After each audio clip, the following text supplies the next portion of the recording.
Imagine hiding in the jungle for 29 years, believing a world war is still raging, refusing to surrender because you think it's all a trick. That's not fiction. That's the true story of Shoichi Yokoi. But here's the twist. He wasn't American. And that twist makes this story even more powerful. In 1944, the island of Guam was a battlefield. American forces had launched a massive assault to reclaim it from Japan. The fighting was brutal. Explosions shook the ground. Soldiers disappeared into smoke and chaos. Among the Japanese troops stationed, there was a quiet, disciplined soldier, Shoichi Yokoi. When American troops overwhelmed the island, many Japanese soldiers were killed. Others surrendered. But Yokoi made a decision that would define his life. He refused to surrender. Not because he was fearless. Not because he was cruel. But because he had been trained to believe surrender was worse than death. When the war ended in 1945, Yokoi didn't know. Or rather, he refused to believe it. And that decision trapped him in the jungle for nearly 3 decades.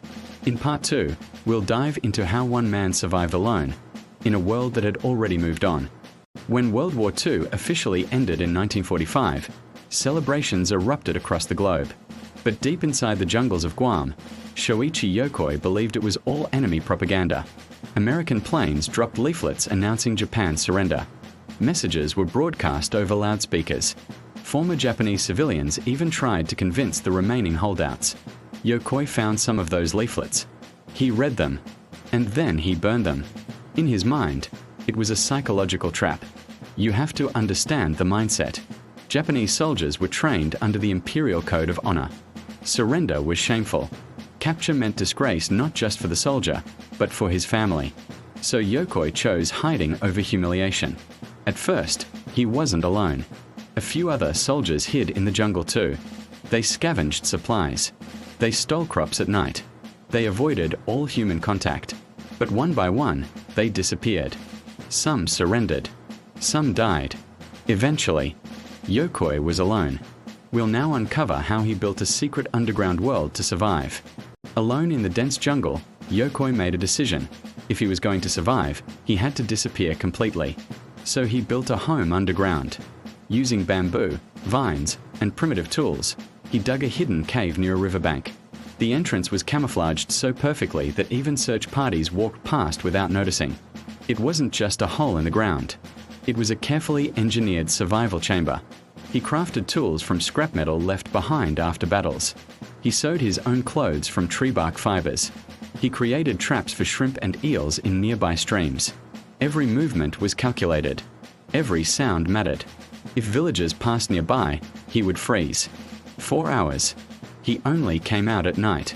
Years passed. The jungle became his world. In Part 4, we'll look at the psychological battle, because surviving nature was one thing, surviving isolation was another. Imagine spending nearly 10,000 days with no conversation, no human touch, no news, no laughter. For 28 years, Shoichi Yokoi spoke to no one. He later said the hardest enemy wasn't hunger, it was loneliness. He marked time by seasons. Typhoons became his calendar. Moon cycles became his clock.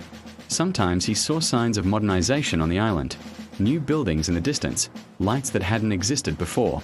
But instead of questioning his assumptions, he doubled down. They are strengthening their military presence, he believed. He stayed hidden. And the world changed.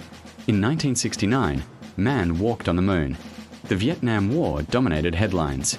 Rock music exploded globally. And Yokoi still believed World War II was raging. Then something unexpected happens that will change everything. It was January 1972. Yokoi was near a river, checking his traps. 2 local hunters approached the water.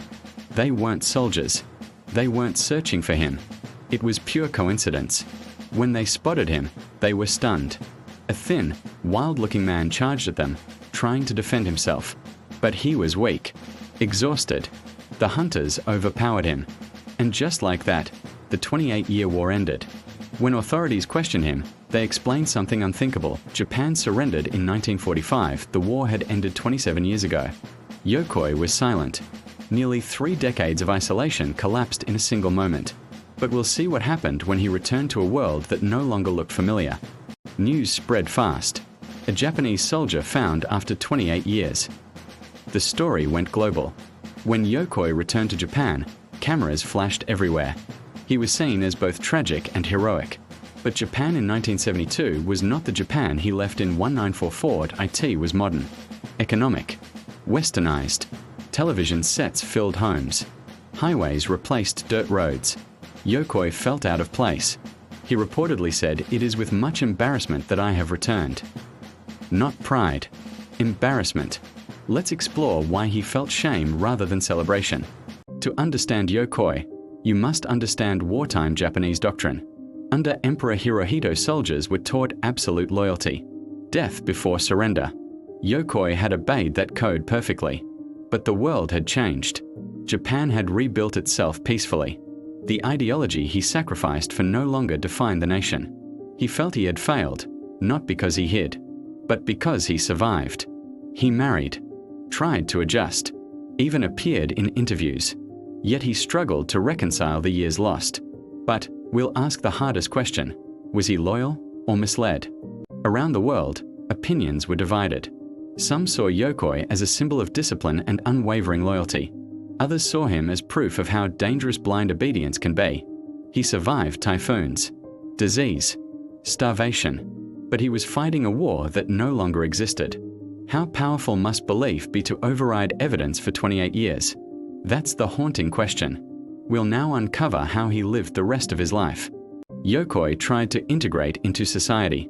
He became something of a cultural figure in Japan. He spoke about survival skills.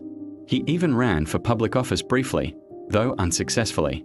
He passed away in 1997, but his underground cave in Guam still exists as a historical site.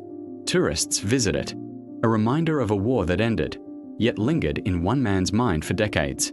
Finally, we'll talk about the deeper lesson his story teaches us today.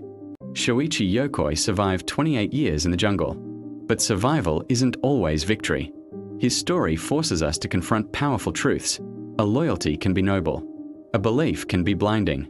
Errand wars don't just end on paper. They end in the minds of those fighting them. The world moved on. He didn't. And that's what makes this story unforgettable. If this story fascinated you, subscribe for more untold stories from history, the ones that change how you see the world. Because sometimes, the most powerful battles are the ones fought in silence.